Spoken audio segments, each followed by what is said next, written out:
Hello and welcome to the podcast. The This is the AI Digest. I'm your host Joaquin Melara, and with me is Dr. Pallavi Karanth. I know she didn't put the honorific, but if you spend as much time getting your PhD as anybody, you should be referred to doctor. Pallavi, it's a pleasure to have you. Thanks, Joaquin. I'm equally excited and humbled to be part of AI Digest podcast series. Thank you so much. And yeah. So you've made some. Well, first let's talk about your title. You are a research software engineer at TIB, and TIB. I cannot even begin to pronounce the German name for TIB, but the English translation is National Library for Science and Technology. Um, can you tell us a little bit about what you're doing now and what TIB is as an institution does? Sure. TIP actually stands for Technische Informationsbibliothek. It's at Hannover, Germany. TIP basically does a lot of things for bringing the natural sciences and all technologies. And it's basically a national library. It brings all of the artifacts digitally, and it helps to preserve them. Basically, it's all about knowledge management, and there are quite a lot of research initiatives happening in the science and technology domain. And when we talk about what I'm doing here, there are, as I told, there are many research projects, and I'm part of one of them where the key goal is to be able to model material science domain more into the polymer science. So how do we manufacture rubber for different purposes, and how do we use AI for the same, right? We are trying to build an application uh, where the application should be able to intelligently recommend the recipes for rubber manufacturing. And my job here is to model the knowledge involved in polymer science.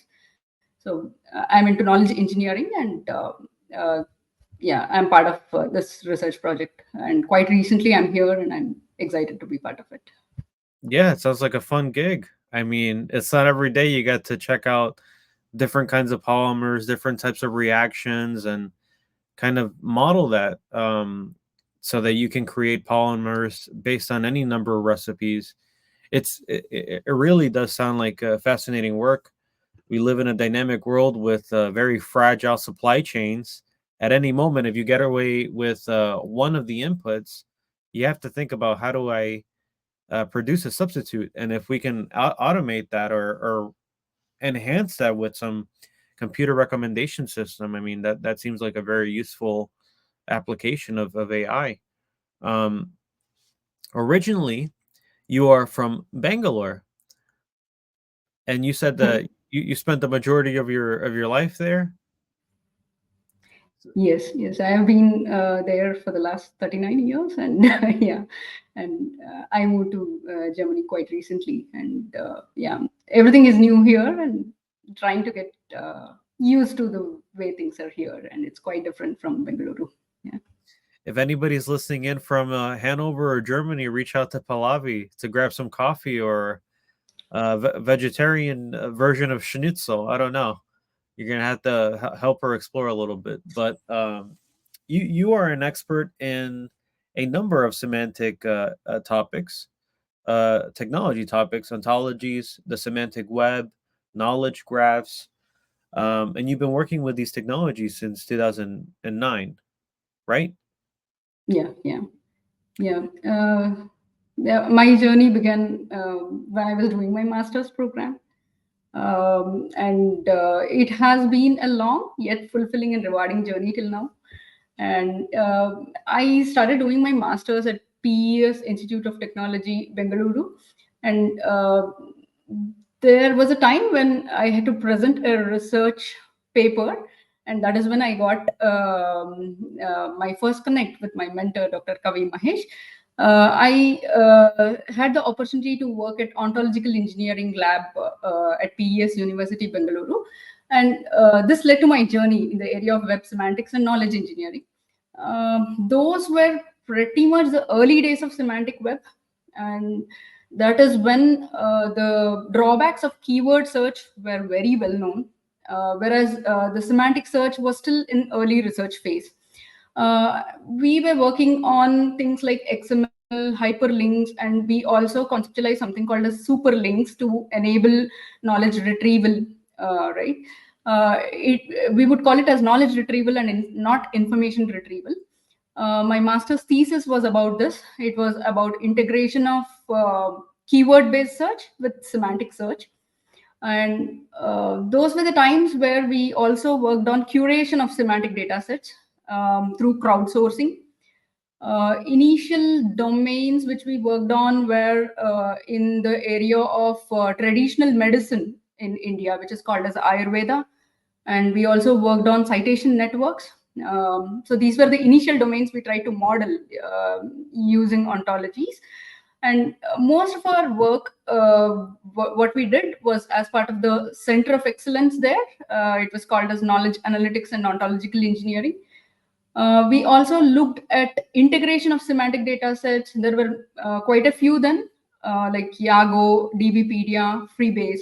We were trying to integrate those semantic data sets for generation of interesting facts. So that was one very exciting project we worked way back then, and it was the first submission at ISWC, International Conference for Semantic Web, right? I have been in this space all along, and the passion for knowing and understanding any domain in depth, right? This has led me to pursue this field. And I love analyzing stuff to a greater detail, and hence this field of knowledge engineering has welcomed me warmly. I've been into this domain of automotives as well later. Worked a bit on knowledge engineering of software requirements. Later, I moved into healthcare. I was with Novartis, wherein we did quite a few business use cases using semantics. And then those were the times where the semantic web actually evolved from curation of ontologies. We moved on to building knowledge graphs for various business use cases. And now currently we are at the phase wherein we are trying to use knowledge graphs in conjunction with large language models for getting better, more meaningful impact on the real world use cases, right? Yeah, and currently I am into manufacturing and polymer science domain. I mean, you kind of knocked me off my center of focus when you said Ayurvedic ontology. I'm gonna pick your brain about that after the interview, but I'd love to get access to that, and maybe if there's a way, I don't know. I'm still learning a lot in this space, but an LLM to Ayurvedic ontology that I can interact with in English, that would be freaking amazing. That'd be very interesting. Yeah. Sure. Um, so even okay, so you stated you started your master's, and that's kind of the gateway into semantics. Before that, you were working in software engineering for some time, right?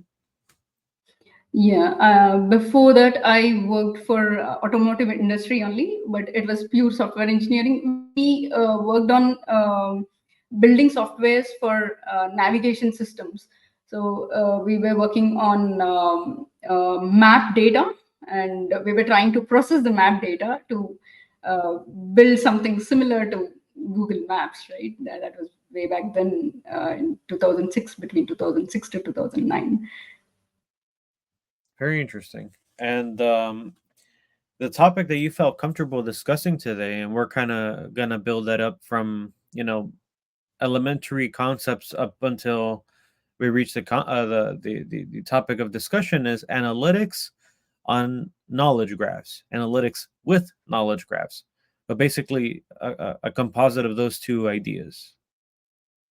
Yeah, yeah, that is the main topic, research topic that I worked on for my doctoral program. And yeah, yeah, I would be very happy to delve into the details of knowledge analytics.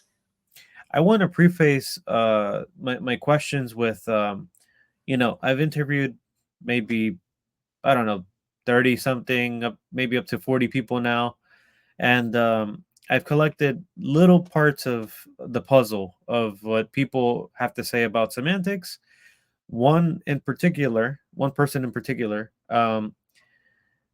Dave DeGaulle, he mentions that there are some drawbacks to having knowledge graphs sort of cement the way that knowledge is embedded, and it doesn't really allow for concurrent changes or um, engaging with the knowledge graph as a decentralized entity.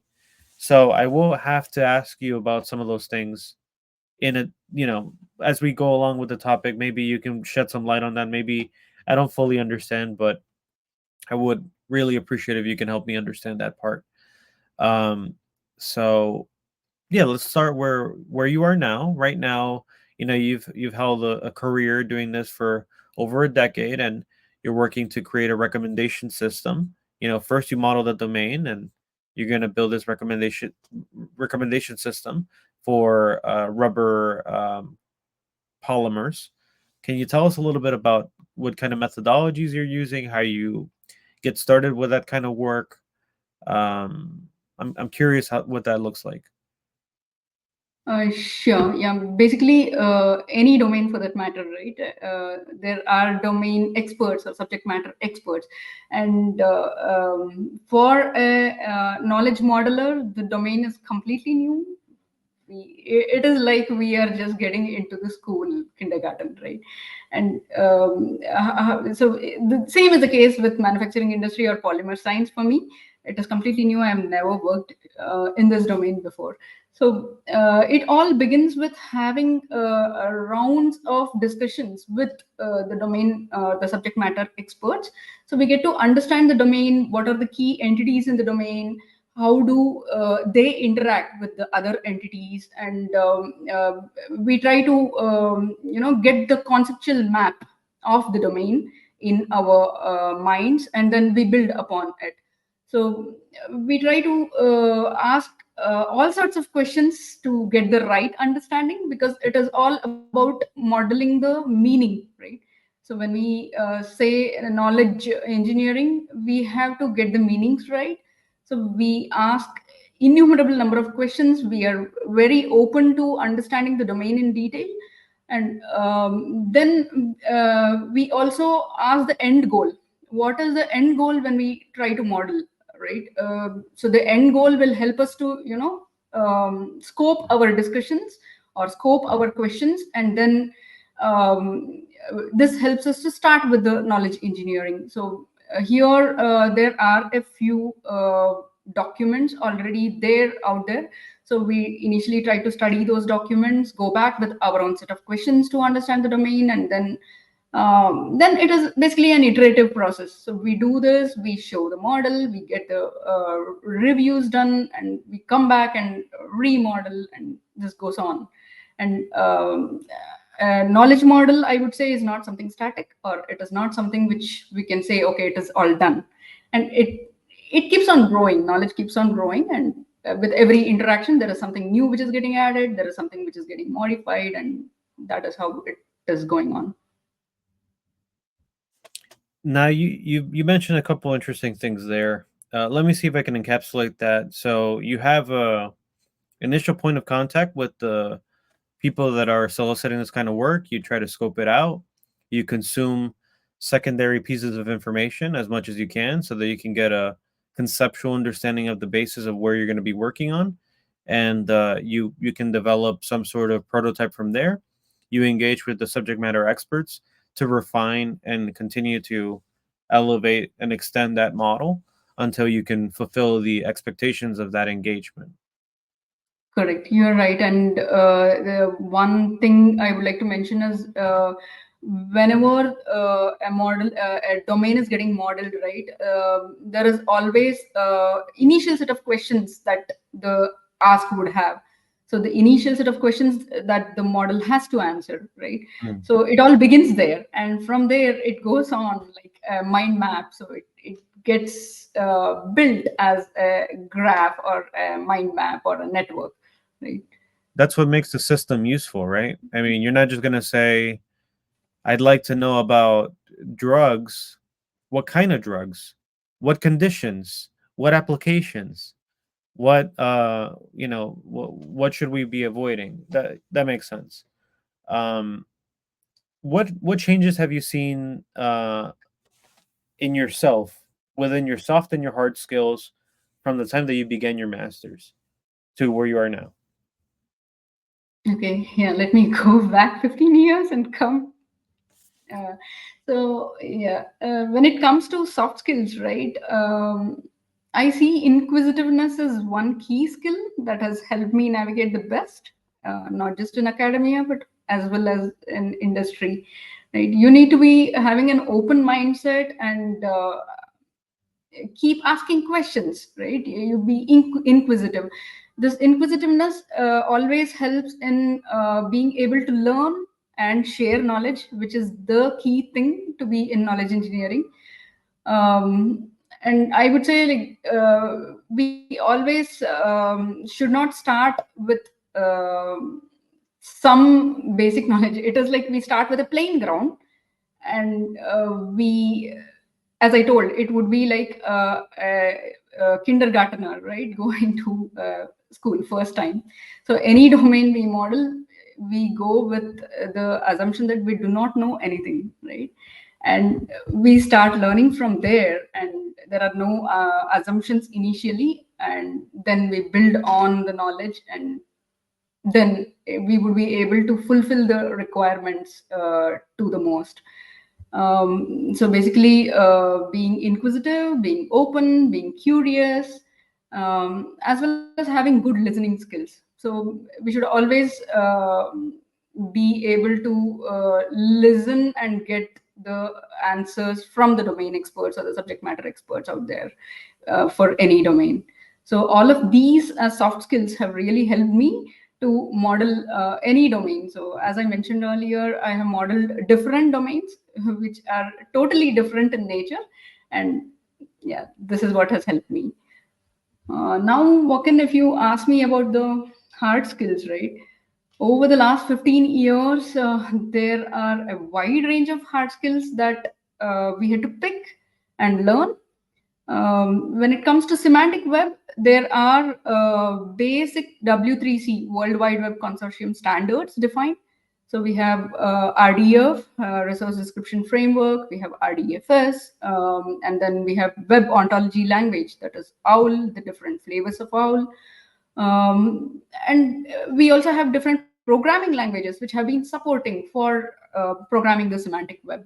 So be it Java or Python, there are many libraries available there. We have RDF-lib, we have already, we have Gina packages. Um, and when we want to model a domain first, so we need an editor which supports modeling. And I think Protege has been the most used editor for modeling the semantic web. So to build an ontology, we use Protege. There is a web version of the Protege as well. So as I told, the interactions with the domain experts and the collaboration that we need is very, very critical for knowledge engineering. So in order to build ontologies in a collaborative environment, we have Web Protege. There are several graph algorithms, graph platforms. There are many of them like Neo4j, there is Anzo, there is Allegro Graph, and we do have Tiger Graph. We have GraphDB from Autotext. We have Anzo from Cambridge Semantics. We have Top Quadrants, Top Rate Composer. We have Stardog. So there are many of them which have come in the last few years, and all of these have their own advantages, disadvantages. So I would say when it comes to hard skills, change is the only constant, and it has kept me on the learning curve almost every day. Yeah. I think what sticks out to me the most is and what I think what you prioritize in answering in that question is soft skills. You have to be passionate, you have to be enthusiastic, you have to love learning and the acquisition of knowledge, the acquisition of learning uh, is what allows you to translate that through hard skills into models that you can shape and refine and keep organizing. Um, but I certainly appreciate and see that as a pattern in knowledge engineers, the openness to have a dialogue and share and explore and make sense of the world. Right? There's so much we don't know about, and if your profession is to make sense of things that you don't know about, you're gonna really have an open mind. Um, yeah, I think it's you're right. There's so much technology out there. Every day, there's new companies coming out with a new graph database or a graph solution or this or that. You mentioned Protege. I'm sure that there's other taxonomy, vocabulary control tools. There's ontology development tools, new graphical user interfaces, open source. Paid by vendors. There's so many different flavors of this stuff. But fundamentally, what would you say? Vocabulary management, modeling tools, graph storage. Anything else that you think is like a major tenet in this profession? Mm, yeah, probably great visualization tools, I would say, because for us as modelers, we have it in our head and we don't need to actually see how the graph is evolving. But for a business user or a stakeholder, right? They need to see. Um, yeah, very good visualization tools are really helpful to see if the domain is being rightly modeled or what is missing out there to add to the meaning or the context, right? So I think, yeah, visualization tools help a lot. Um, yeah, apart from that, yeah, few analytical algorithms on the tools, right? And many of these graph platforms do have their own set of analytical algorithms. So, what next after the graph is built, right? So, what do you do? So, we need to analyze or bring out the insights from graphs, and yeah, good good set of analytical algorithms on the platforms. Yeah. So let me take a step back and build this knowledge with you and with the audience.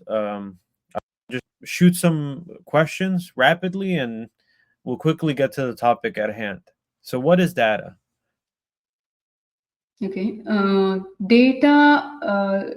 Data as a word, right? It comes from the root word datum. So, uh, data is just a set of facts, something that is given to us.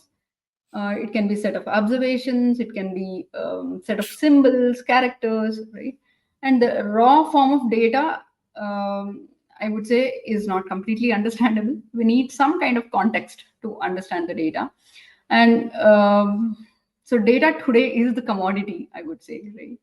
And so, as I told, we require context to completely make sense of data and make it more useful. um, we always have this continuum, right? So to explain what is data, I would also explain what is information, what is knowledge, what is wisdom, right? So data is something which is raw. We add the context to the data, then we get something which is enriched, right? So that is information. And then information then enriched with human experiences comes knowledge. And then knowledge which is enriched comes wisdom, right? So let's take a simple example. Suppose I say 35 degrees. So I do not even know what it is, right? So we need to say, if we add the unit Celsius to it, so we know 35 degrees Celsius. Okay, we can say, okay, we are talking about the physical quality, which is temperature, right? And if we add the context, the temperature of Bengaluru is 35 degrees today, right? So then we know that, okay, we got the context and it is information, right? Suppose we are trying to wear a jacket when it is 35 degrees outside and go outside, then we know, okay, we are feeling hot and it's not required, right? Or if the temperature was how it is in Germany here, say like 6 degrees, and we go without a jacket, then we know, okay, it's quite cold and I need a jacket, right? So it all comes with the human experience. And so for the information, if we have the human experience attached to it, then it becomes knowledge, right? And if we are able to basically deduce that for a particular temperature, what kind of crops grow well, right? And we are able to use that knowledge in the right sense, then it becomes wisdom, right? So basically, I am able to explain data by enriching it and taking it to the next levels. So data as such, the raw data may not be so useful. So we need to add context, and then yeah, it becomes useful. And yeah, data is something which is helping us to predict the outcomes. It is helping us to know what is the situation. It is helping us to know how can we do better, right? So that is what is data. What is data analytics? I think you answered a bunch of my questions in that. So what is data analytics? Okay, data analytics. Okay, let me get to some kind of statistics around data, right? So at present, we are actually generating around 2.5 quintillion bytes of data, right? So by quintillion, I mean 10 raised to the power 18, right? So the amount of data that is getting generated is at an alarming rate, and it is growing. The rate is growing exponentially. And as of 2023, we had around 120 zettabytes of data, and it is predicted that by 2025 it will reach 180 zettabytes of data.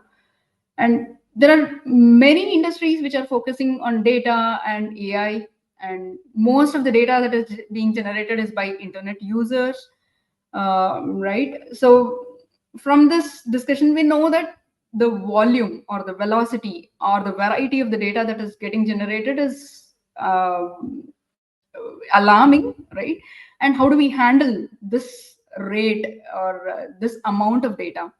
So in order to handle the information overload, we need to analyze, right? So data analytics is something that helps us to basically make sense of huge data sets, right? So data analytical algorithms are out there which help us to make sense of the data by actually quantifying or doing some kind of aggregation on the data, right? Yeah, data analytics as a science, right? There are many algorithms out there, and it all depends on the type of the data that is getting generated. So there are many insights which are coming out of the data, and usually the output of the data analytics would be such insights. They usually help any business to carry out their day-to-day activities. They help to improve business, or they can also get a better market share with such data analytical algorithms. So I'll go back to my example of temperature, right? So suppose we look at the agricultural produce every year for the last 10 years, right? And we also look at the rainfall and the temperature data for that place where the agricultural produce came from. So if we look at this as data, it would be a bunch of Excel files. Can we make sense of this by just looking at such bunch of Excel files? It is not possible, right? So we need to make use of data analytical algorithms, which will try to churn this data and be able to give some kind of insights from this data. So it could be that one of the insight could be that a slight variation in temperature, say 1.5 degrees, even that variation in temperature will have a major impact on the agricultural produce. So agricultural production can be highly sensitive to such temperature changes. So that could be one of the insights which is given from data analytical algorithms. So basically, we are trying to make sense of the data, and we are trying to get something out of it, like some insight out of it. And data analytics help to get such insights from data, right? And there are many kinds of data analytical algorithms out there. So as I told, it all depends on the type of the data. The data could be structured, it could be semi-structured, it could be unstructured. Now, as a field, data analytics is mature enough to handle structured data and as well as unstructured data, I would say.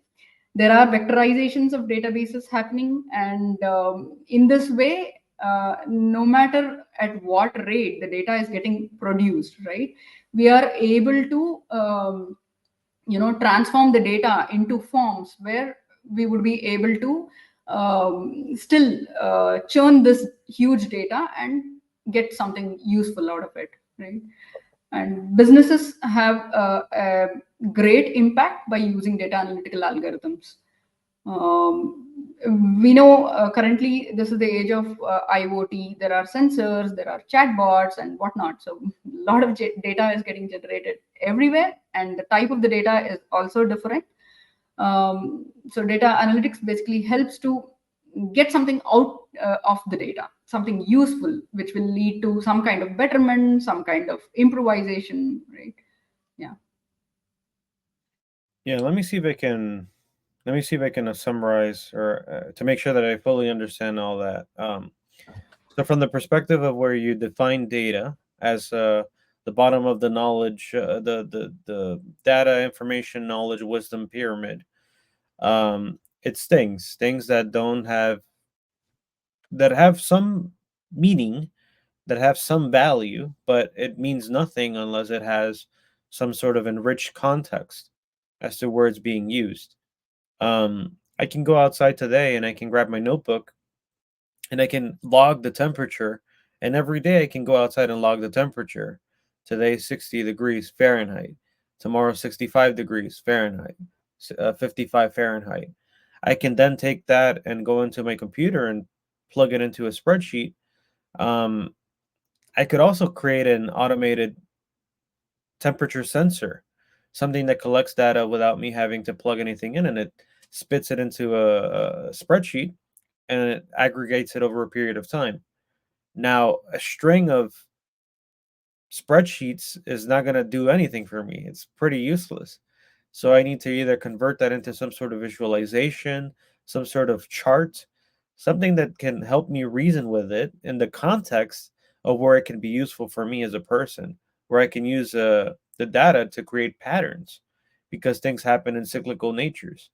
Um, so, from that perspective, that's where analytics comes from, statistical analytics, right? You can look at things from a qualitative perspective.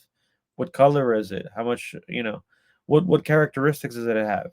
Or I can look at it from a quantitative perspective, which is what people usually think about when they think about data. Um, but you also mentioned there are a variety of formats that can encapsulate data.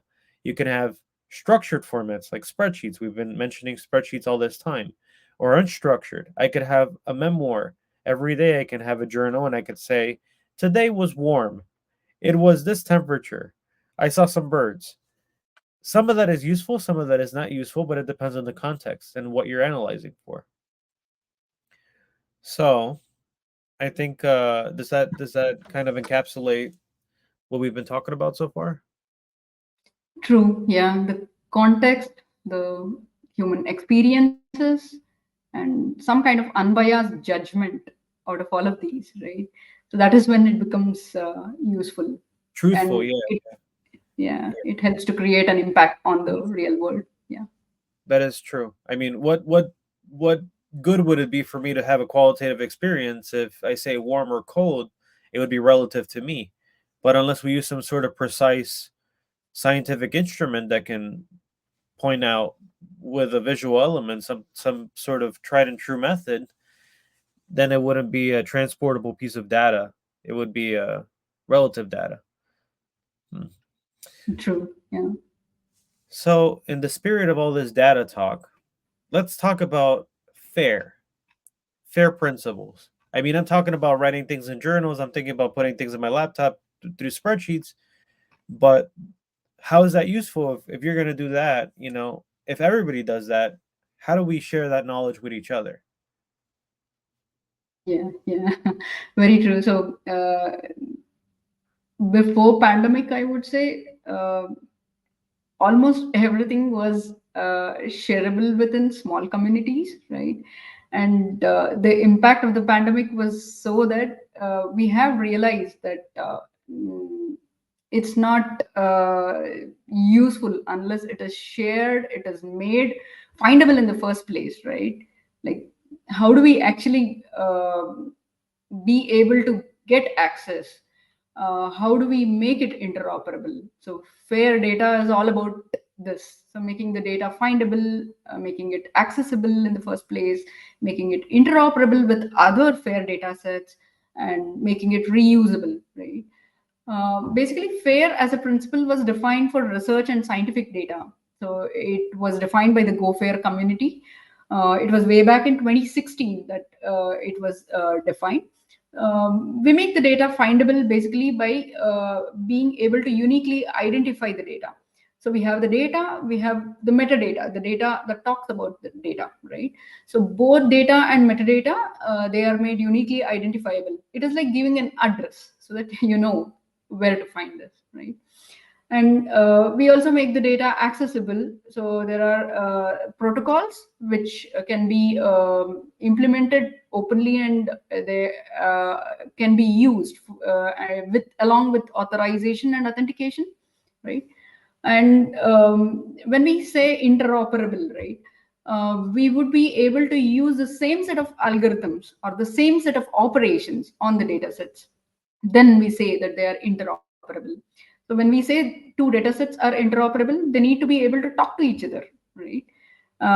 So that kind of an understanding is established with the interoperability.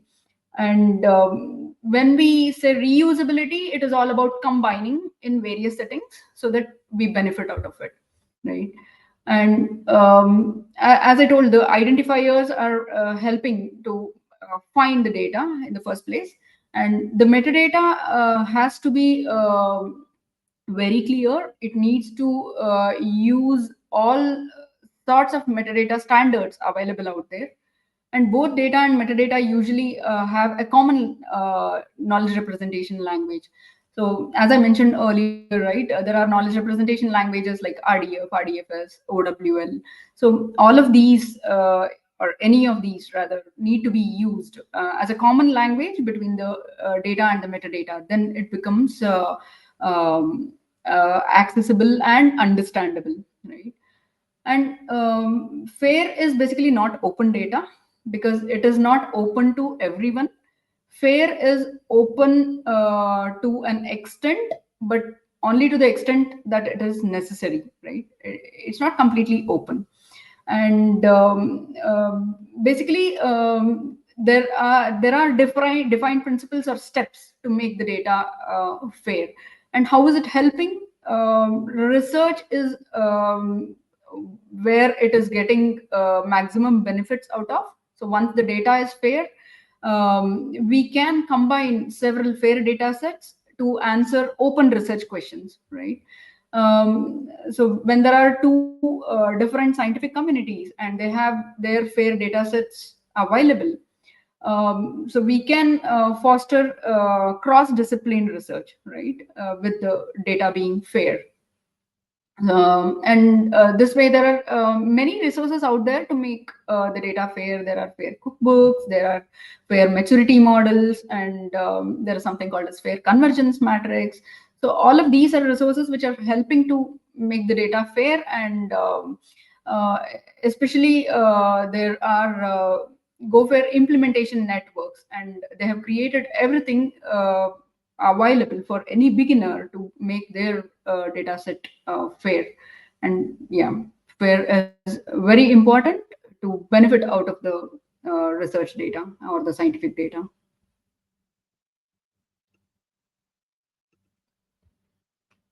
Yeah. Findable, accessible, interoperable, and reusable.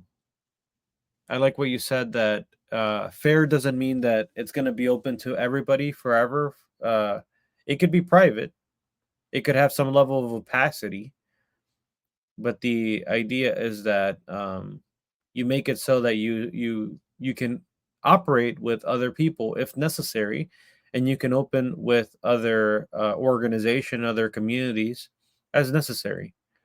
If you want to make it completely open, you can. And if you want to make it completely private, you can.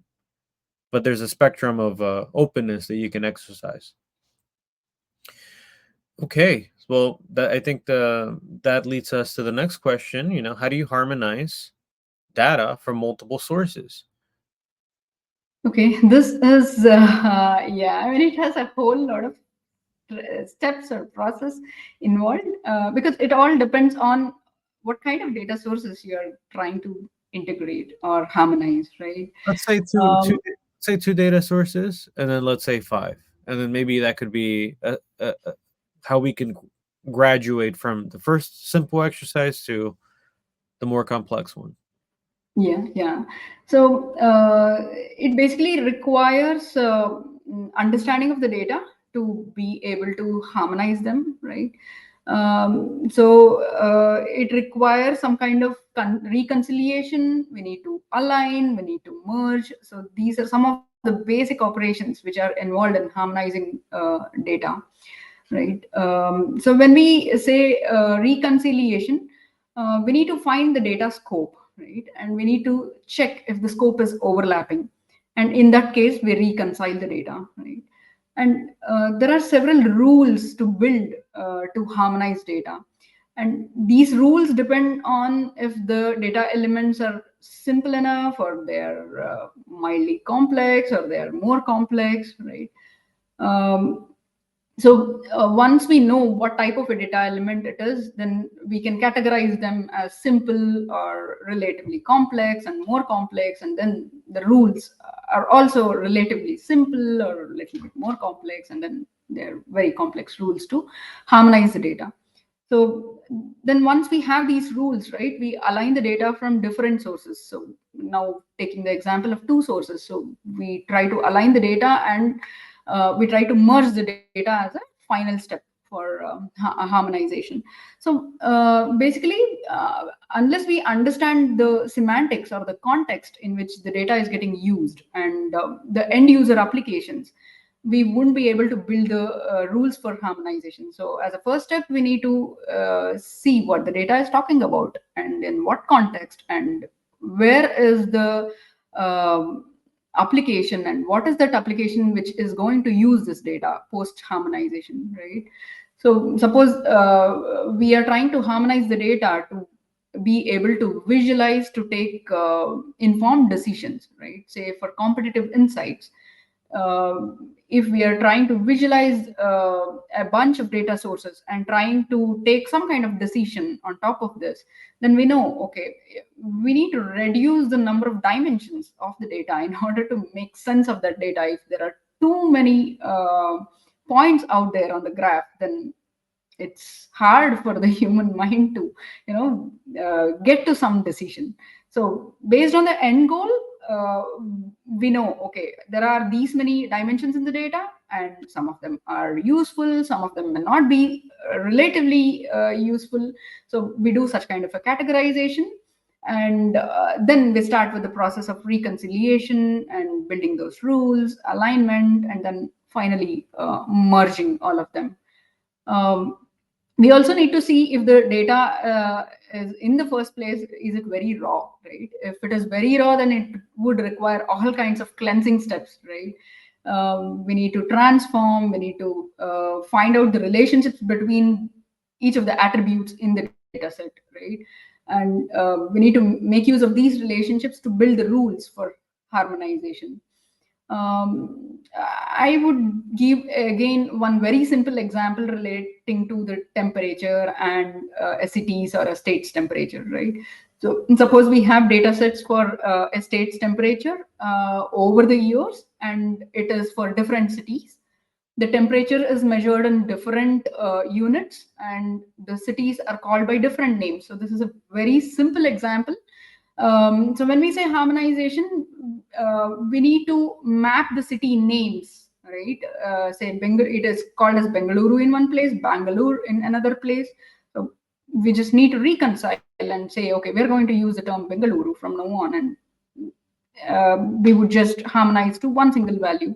And temperatures being measured in different units, so these would be transformed and then put into a single uh, unit. So this is just very simple example of harmonization, but real world is not that simple, and yeah, there are many complex rules to be built, and we can as well automate the rules for harmonization, right?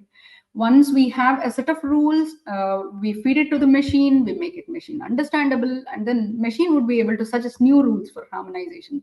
So yeah, I think now we are at that state wherein machine is smart enough to recommend rules for harmonization. There are many ML techniques available to harmonize the different data sources.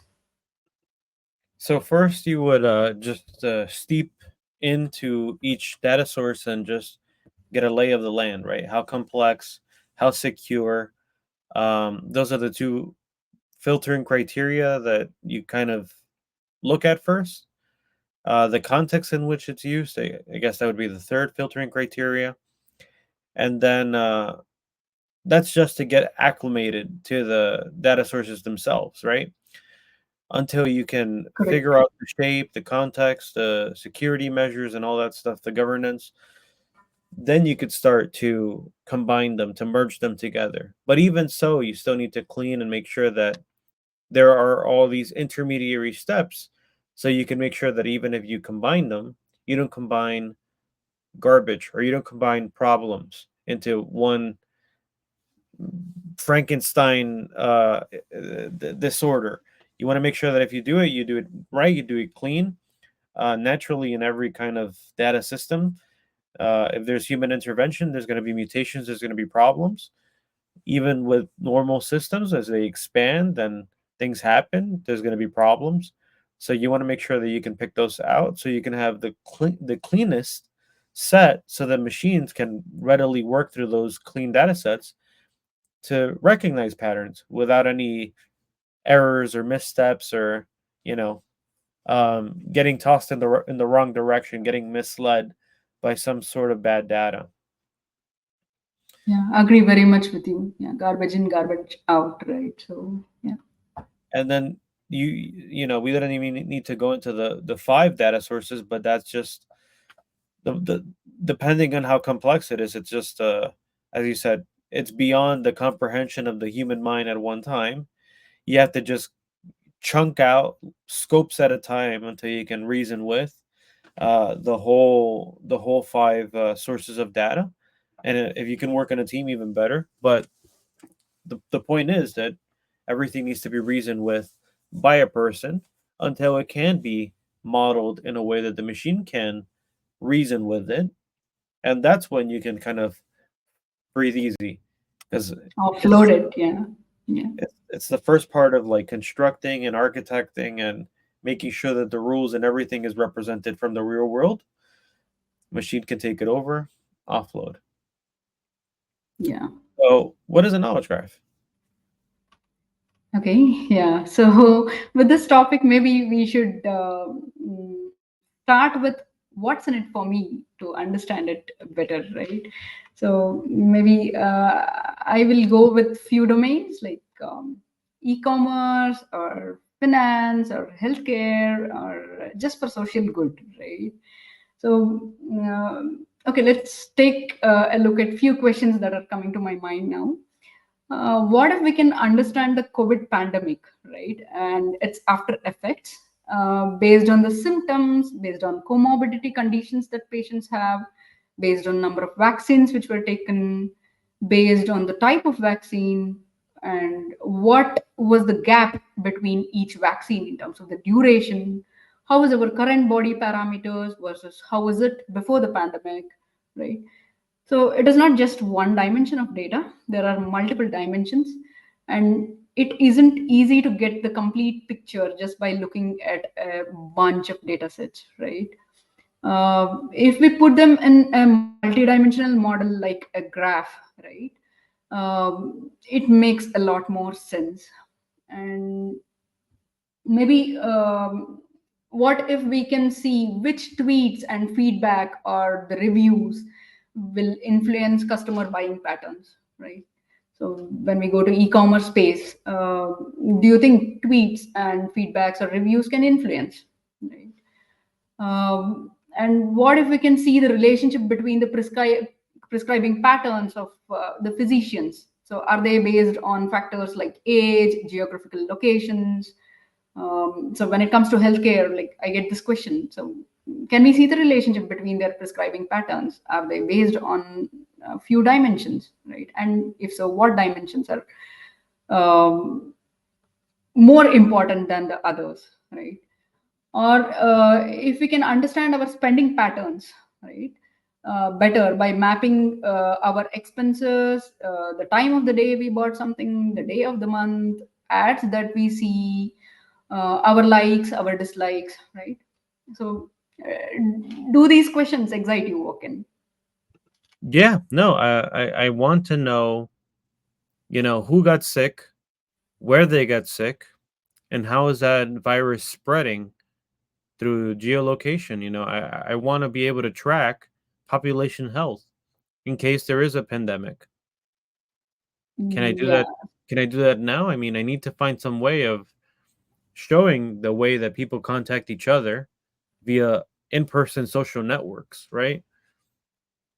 Yeah, if we are able to get the real term data in the graph, right, and try and see apply few analytical algorithms, right, and see if it comes out in the way uh, we are expecting, right? So if we are to get answers to such questions, right?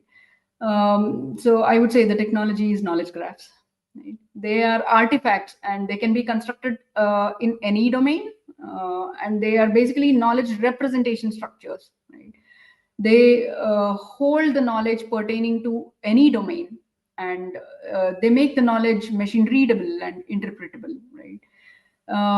As I gave some numbers around the data statistics, right? We are in an age where we are confronted with such huge data, and we cannot rely on ourselves to compute something, and we rely on machines. So before we rely on machines, we need to make machines understand them, right? So knowledge graphs help machines understand the data sets um, together, right? So when we integrate the data sets, the knowledge graph makes sense out of it and tries to derive something beneficial, something impactful on the world. So it's basically a collection of facts which are interlinked and they're specific to some domain. And there is an end user application we start off when we start building knowledge graphs. Uh, so if we consider what is a graph, right? So we have some entities of interest, right? And how are those entities interacting with each other? So what is the kind of relationship that they have with each other? So we are trying to represent all of this in a representation format called as a graph. And as I told, like we have contextual data, which is information, and on top of it, we have some kind of human experiences attached to it. And then there is knowledge. And when this knowledge gets represented as a graph with the entities which are important to us and the kind of interactions they have with the remaining entities, so that is what makes it a knowledge graph. And as we have seen, right? Knowledge graphs are having huge impacts on the world, right? And we are able to get a lot of meaningful insights through this representation structure, right? If we have knowledge represented in the graphical formats, we can have multiple dimensions, we can analyze multiple dimensions together, and we are getting the entire picture the way we have conceptual maps within our brains. So the same thing is there for the machines, and the machines are able to make more sense, and they are able to give better insights with knowledge graphs. There are quite a few common ones, right, for common sense knowledge, like OpenPsych, we have DBpedia, Iago, Freebase. But currently, what is being developed is domain specific ones, right? So we have an end goal in mind, and based on that end goal, we are trying to build knowledge graphs to solve wide arena of problems, right? And How we do also you know, like, yeah, sorry. Yeah, sorry. How do you integrate different data sources to a knowledge graph? Okay. Here again, there are multitude number of steps, right? We need to define the end goal first, and we need to have a set of questions that the knowledge graph should be able to answer in the very first iteration, right? We need to identify the data sources, right? Um, in order to get the domain knowledge, we need to identify which are the data sources which will help us, build the knowledge for the domain. And data in the wild is usually not usable directly, I would say. So it starts with some kind of data profiling. We need to check the data sources, we need to check data definitions, and then we need to see if the data sources are integral, which means over a period of time, are they still useful? Do they fit the purpose, right? We need to check data lineage, where the data originated from, what transformations did it undergo, and once we have the transform data, is it still useful to integrate into a knowledge graph? And if there is personally identifiable information, we should remove them from the knowledge graph and still keep the data fit for purpose, right? And most of all, the very important thing is looking at data quality, right? So we mentioned that garbage in, garbage out, and we should have that in mind right from the beginning. We need to see what gets into the knowledge graph. So since knowledge graph is going to be the source of truth, so we always need to see the it is of the highest quality, right? And there are two different kinds of knowledge graph. We have property graphs, we have semantic graphs. So depending on the use case, the end user application, we can choose which one do we want. So if we want traversals to be easier, then I would say we should go for property graphs. And if we want more reasoning, more knowledge to be added into the graph over a period of time, then yeah, we should go for semantic graphs. And semantic graphs have already very well defined standards, and it is always useful to go for semantic knowledge graphs, because in future, if there is a need for integration with some other knowledge graph, right, it becomes easier since they are all defined by standards. Yeah. Um, how does CRUD functionality work in a knowledge graph? What I understand is, well, sorry, let me tie off the what you just said first of all. The way that we treat data integration is the same exercise as it is to construct a knowledge graph, or very similar in nature, with the added um, with the added work of putting it into a graph database, right, or some sort of storage for that. How do you operate with the CRUD functionality as you would with a regular relational database? Yeah, I mean, the first and foremost benefit of using a knowledge graph is that when it comes to schema, right, they are very flexible in nature. So we know change is the only constant, and the data as such keeps changing. It needs to be updated, inserted, or modified, deleted, right? So that way, when it comes to the skeleton structure, here I'm talking about semantic knowledge graphs, right, where there is a conceptual structure out there first before even getting the data into the graph.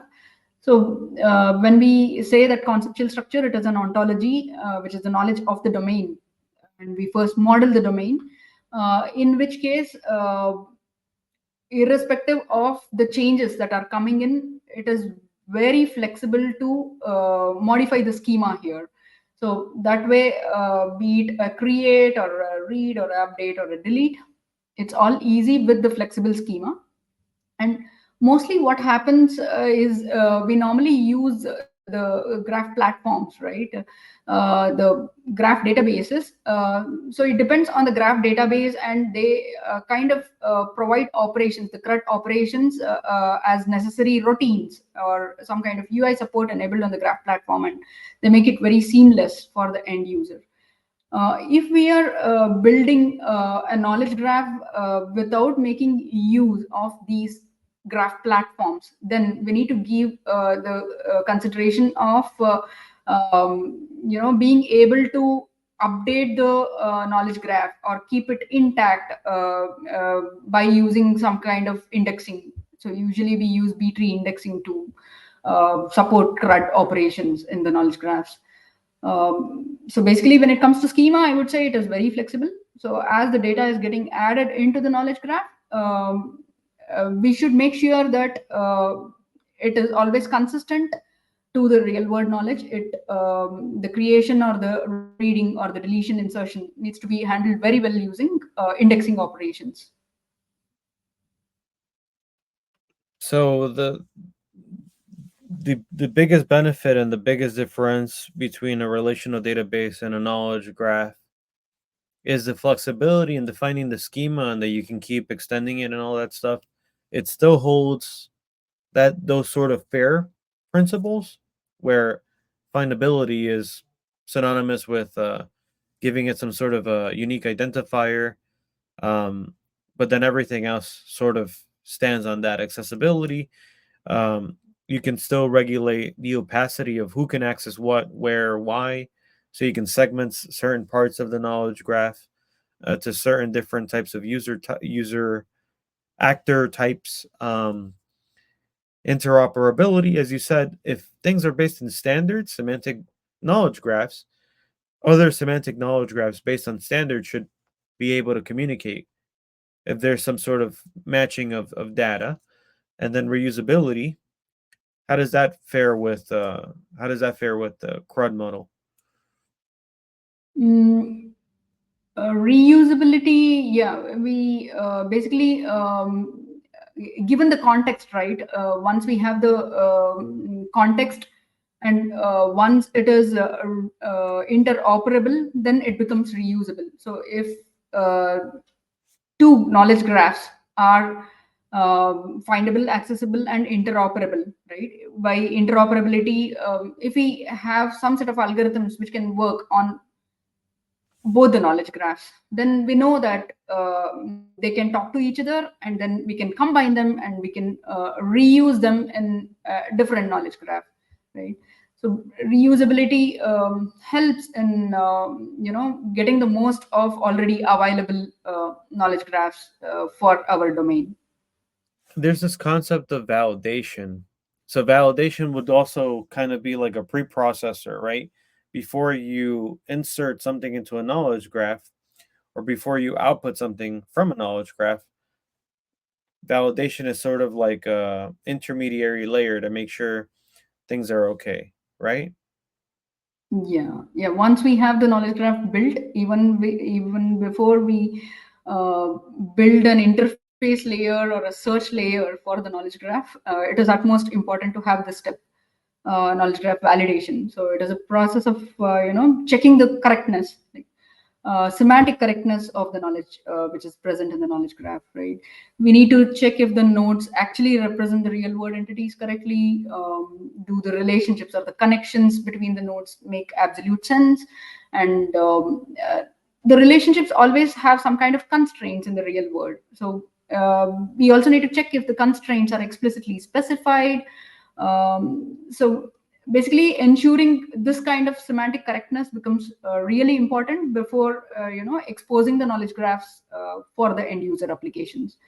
And this process, it can be partly handled by humans, whereas mostly it has to be handled automatically, considering the scale of the knowledge graphs, right? So basically, there are some automated or semi-automated methods involved for knowledge graph validation.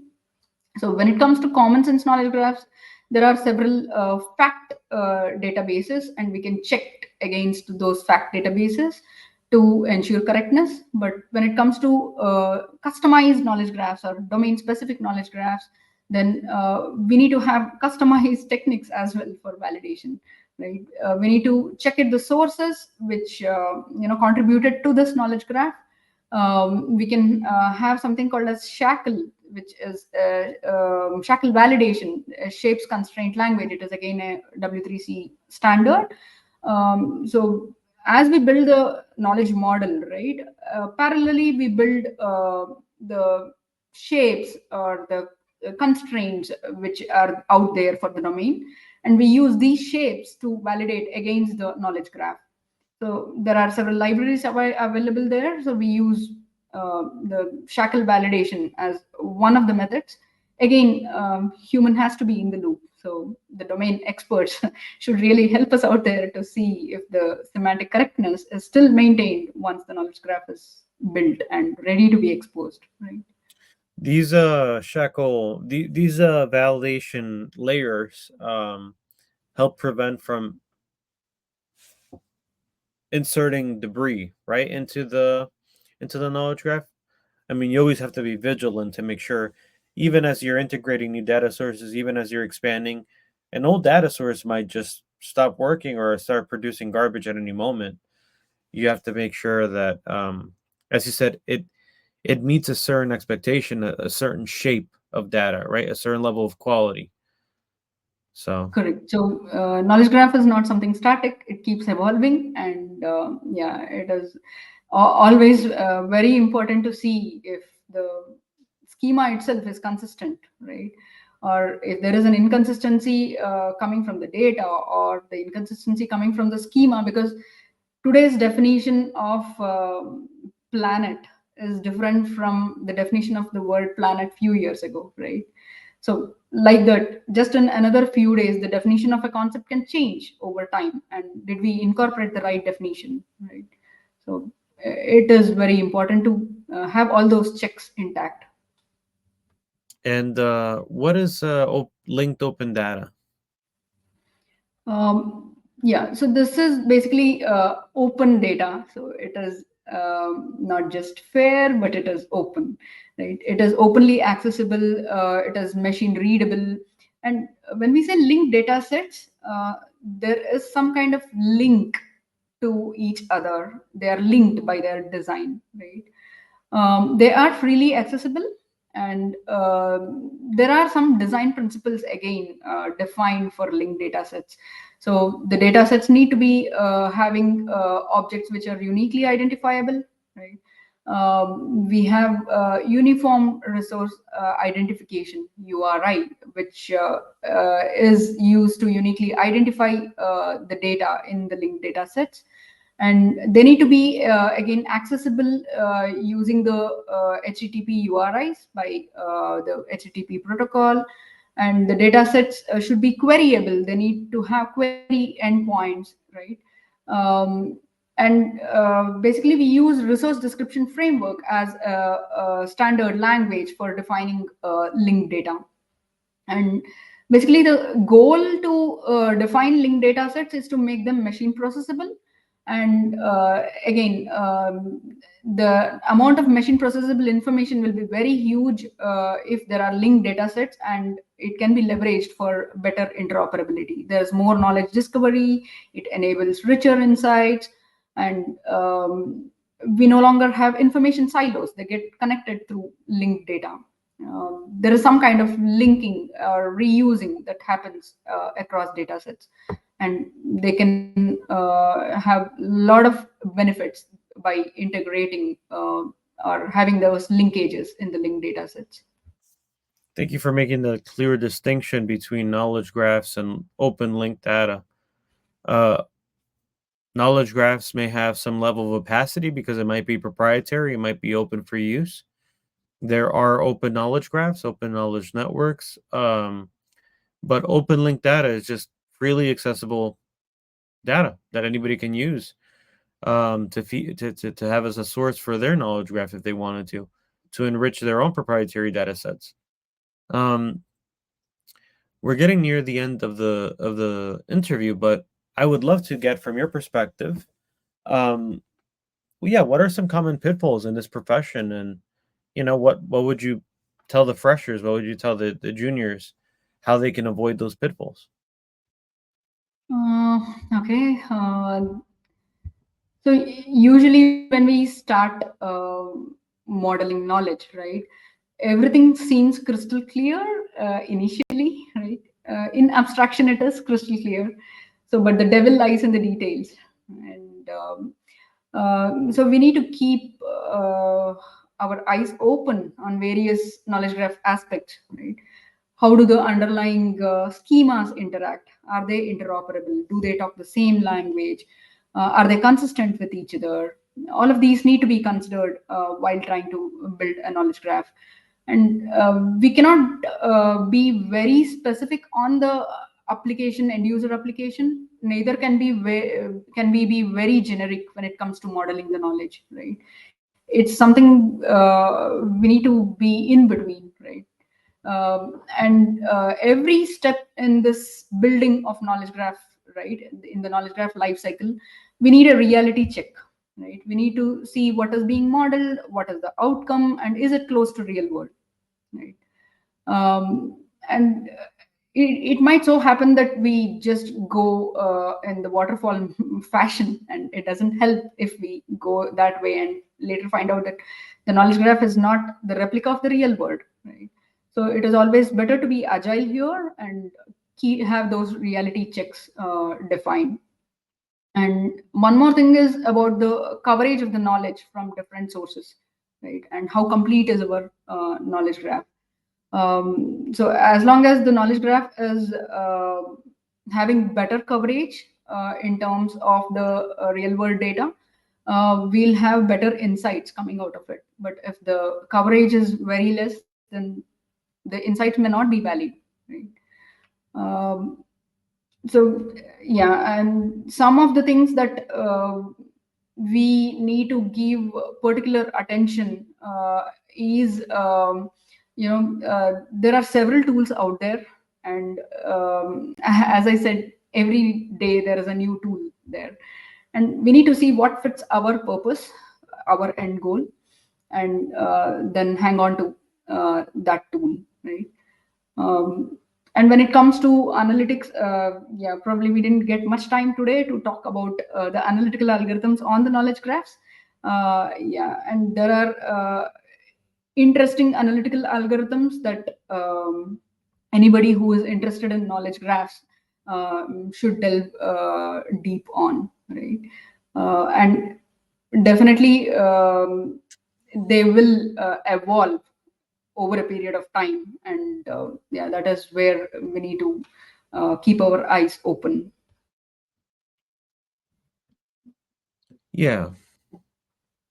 I mean, you're working with knowledge, and knowledge is a living thing because it lives inside of the head of multiple living organisms that learn every day, and they all have their own encapsulations of knowledge in language, and everybody has different variations of language.